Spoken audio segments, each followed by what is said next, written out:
मुस्लिम vote BJP को खेला या करिश्मा या फिर खुली वोट चोरी। बंगाल के आंकड़ों ने बढ़ाया बवाल, चुनाव के बाद अब नया घमासान। अगर कोई आपसे कहे कि जो पार्टी सालों से आरोप लगाती रही है कि उसे मुसलमान वोट नहीं देता, उसी पार्टी को मुस्लिम बहुल बूथ पर 97% यानी कि 97% वोट मिल जाए तो आप क्या कहेंगे? करिश्मा, गणित या फिर खेला? क्योंकि पश्चिम बंगाल से निकला एक नया आंकड़ा अब ऐसा तूफान खड़ा कर रहा है जिसने सियासत से लेकर पूरे सोशल मीडिया तक हड़कंप मचा कर रख दिया है। सवाल सिर्फ एक वोट का नहीं है, सवाल सिर्फ चुनावी हार जीत का नहीं है, सवाल अब चुनावी सिस्टम और भरोसे तक पहुंच गया है। और यही वजह है कि बंगाल की राजनीति में अब चुनाव खत्म होने के बाद भी घमासान रुकने का नाम नहीं ले रहा। मैं बार बार कह रही हूं कि ये सिर्फ चुनाव हारने या जीतने का मामला नहीं रह गया है। पश्चिम बंगाल में चुनाव खत्म होने के बाद लगातार ऐसे दावे और ऐसे आंकड़े सामने आ रहे हैं जो सबको चौंका कर रख रहे हैं और सवाल पूछने पर मजबूर कर रहे हैं, जिन्होंने नए सवाल अब पर खड़े कर दिए हैं। और अब जो आंकड़ा सामने आया है उसने बहस को और ज्यादा संवेदनशील और ज्यादा तेज कर दिया है। इस आंकड़ों को देखकर आप भी दंग रह जाएंगे। क्या आंकड़ा सामने आया है सब बताती हूँ। नमस्कार, आदाब, मैं हूं आपके साथ फराह खान और आप सभी देखना शुरू कर चुके हैं पीआरबी। ये ट्वीट देखिए सबसे पहले, इसको हिंदी में मैं आपको बता देती हूँ क्या कुछ इस ट्वीट में लिखा गया है। पश्चिम बंगाल के राजारहाट न्यू टाउन विधानसभा क्षेत्र के एक मुस्लिम बहुल बूथ पर कथित तौर पर भाजपा को 97% वोट मिले। बूथ संख्या 164, भाजपा 637 वोट, तृणमूल 5 वोट। यानी यह आंकड़ा सटीक है तो इसकी स्वतंत्र रूप से जमीनी स्तर पर पुष्टि की जानी चाहिए। मीडिया या राजनीतिक दलों को किसी प्रतिनिधि को इन लगभग 700 मतदाताओं का साक्षात्कार यानी कि इंटरव्यू लेना चाहिए और उनसे पूछना चाहिए कि उन्होंने वास्तव में किसे वोट दिया। ठोस सत्यापन के बिना इस तरह के दावों को अंधाधुंध प्रसारित करने का कोई मतलब नहीं है। आंकड़े सार्वजनिक रूप से उपलब्ध हो, इसीलिए उचित तथ्य जांच संभव होनी चाहिए। यानी दोस्तों, दावा किया जा रहा है कि एक मुस्लिम बहुल बूथ पर भाजपा को 97% वोट मिले। अब यही आंकड़ा सोशल मीडिया पर वायरल हो रहा है और लोग सवाल पूछ रहे हैं कि आखिर ऐसे हुआ कैसे, ऐसा कैसे हो सकता है? क्योंकि लंबे समय से भाजपा के कई नेता खुद ये कहते रहे हैं कि मुस्लिम वोट उन्हें कम मिलते हैं, मुस्लिम उन्हें वोट ही नहीं करते। ऐसे में अचानक इतनी बड़ी संख्या में वोट मिलने का दावा अब नई बहस का कारण बन गया है। बहस के साथ साथ सवालों का कारण भी बन गया है। लोग कह रहे हैं कि क्या ये खुली वोट चोरी तो नहीं है? क्योंकि बीजेपी वाले तो खुद कहते हैं कि मुस्लिम इलाके में लोग यानी कि मुसलमान भाजपा को वोट ही नहीं देते, लेकिन यहाँ पर आंकड़ों में तो उल्टी गंगा बहती हुई नजर आ रही है। इसीलिए सवाल भी उठ रहे हैं। यहीं से राजनीतिक बयानबाजी का दौर भी शुरू हो गया।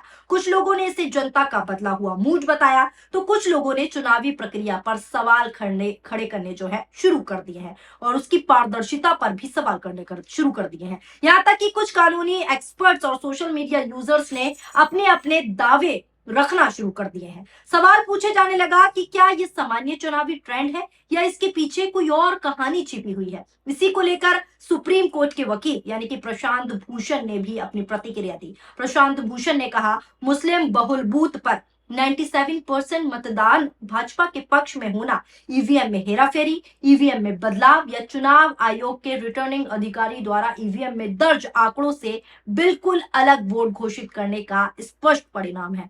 यानी साफ कहा जा रहा है कि ये जो वोट परसेंटेज आई है, जो मैं आपको दिखा रही हूं 97%, ईवीएम में हेराफेरी, ईवीएम में बदलाव के कारण भी हो सकती है। इसी को लेकर अब सवाल चर्चाओं का विषय बन गया है, क्योंकि जो भाजपा लगातार कहती है कि मुसलमान हमें वोट नहीं करते और उसी इलाके में, उसी मुस्लिम बहुल इलाके में उन्हें 97% वोट मिले और भाजपा को सिर्फ 5, माफ कीजिएगा, तृणमूल कांग्रेस को सिर्फ 5। ऐसा कैसा संभव है? और अगर ऐसा संभव है तो मैंने शुरू में जो आपको ट्वीट दिखाया उसमें लिखा है कि वहां पर इंटरव्यू करना चाहिए और लोगों से पूछना चाहिए कि कितने प्रतिशत वोट किसको दिया गया है। यानी लोगों से समीक्षा करनी चाहिए, इंटरव्यू लेने चाहिए कि उन्होंने किसे वोट दिया और उसके आधार पर समीक्षा होनी चाहिए कि वोट प्रतिशत वाकई जो दिखाया जा रहा है वो सच भी है या कहीं ना कहीं वोट चोरी हुई है, धांधलेबाजी हुई है, ईवीएम में गड़बड़ी हुई है। ये सवाल मेरे नहीं है, ये सवाल सोशल मीडिया पर पूछे जा रहे हैं। अब दोस्तों, मामला सिर्फ वोट प्रतिशत तक सीमित नहीं रहा, इसके साथ कई और मुद्दों को भी जोड़कर देखे जाने लगा है। चुनाव के बाद एफआईआर, नेताओं पर कार्रवाई और प्रशासनिक फैसलों को लेकर पहले से ही बंगाल में माहौल गरमाया हुआ है। लगातार मैं आपको हर खबर बंगाल की सरजमी से दिखा रही हूँ कि क्या कुछ बंगाल में हो रहा है। अब इस नए आंकड़े ने आग में घी डालने का काम कर दिया और सवालों को घेरों में ला दिया। सोशल मीडिया पर लगातार पोस्ट सामने आने लगी। कुछ लोगों ने चुनाव आयोग से जवाब मांगा तो कुछ ने राजनीतिक दलों को घेरा। वहीं दूसरी तरफ कई लोग ये भी साफ तौर पर कह रहे हैं कि ये सिर्फ आंकड़े के आधार पर निष्कर्ष निकालना सही नहीं होगा। इसी बीच एक और विवाद ने जो है चर्चा पकड़ ली।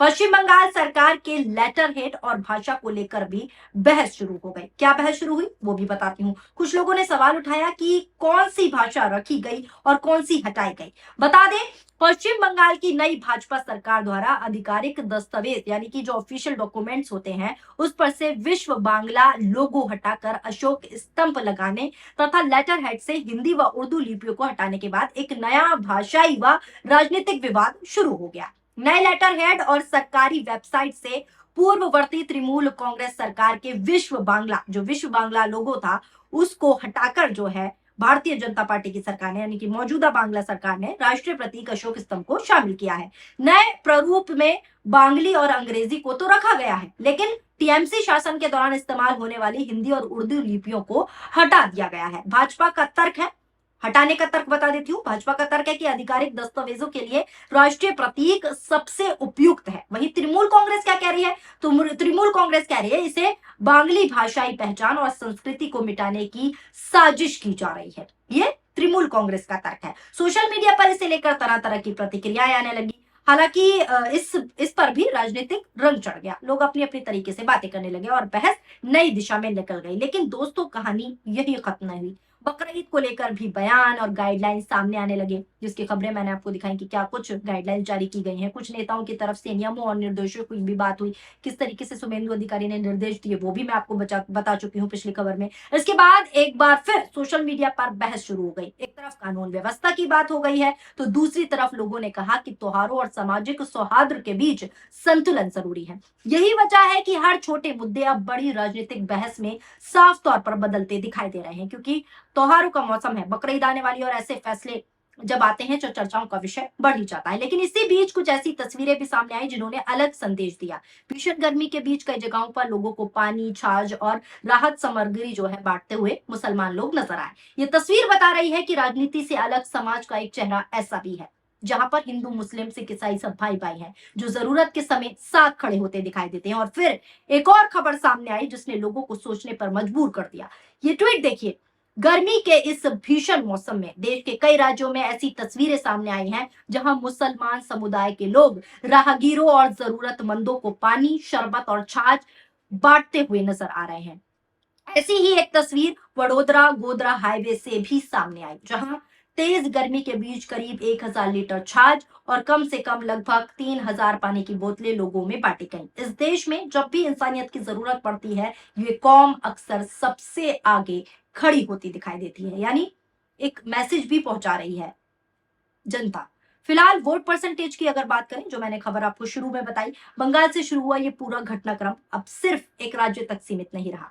वोट प्रतिशत से लेकर चुनावी भरोसा, भाषा से लेकर पहचान और त्योहारों से लेकर सामाजिक माहौल तक कई मुद्दे एक बार फिर से तूल पकड़ रहे हैं। एक साथ सभी मुद्दे चर्चाओं में है, लेकिन सबसे बड़ा सवाल अभी भी वही है जो मैंने शुरुआत में कहा, 97% वाला आंकड़ा। आखिर कहानी क्या रही होगी?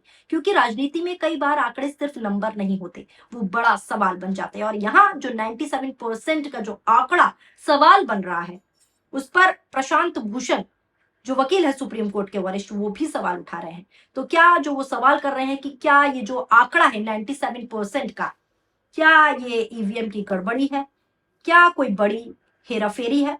फिलहाल जो भी है ये जांच के बाद ही स्पष्ट हो पाएगा। आपको क्या लगता है? आप इस खबर को कैसे देखते हैं? अपनी राय नीचे कमेंट बॉक्स में जरूर बताएं। शुक्रिया, धन्यवाद, नमस्कार, जय हिंद, जय भारत।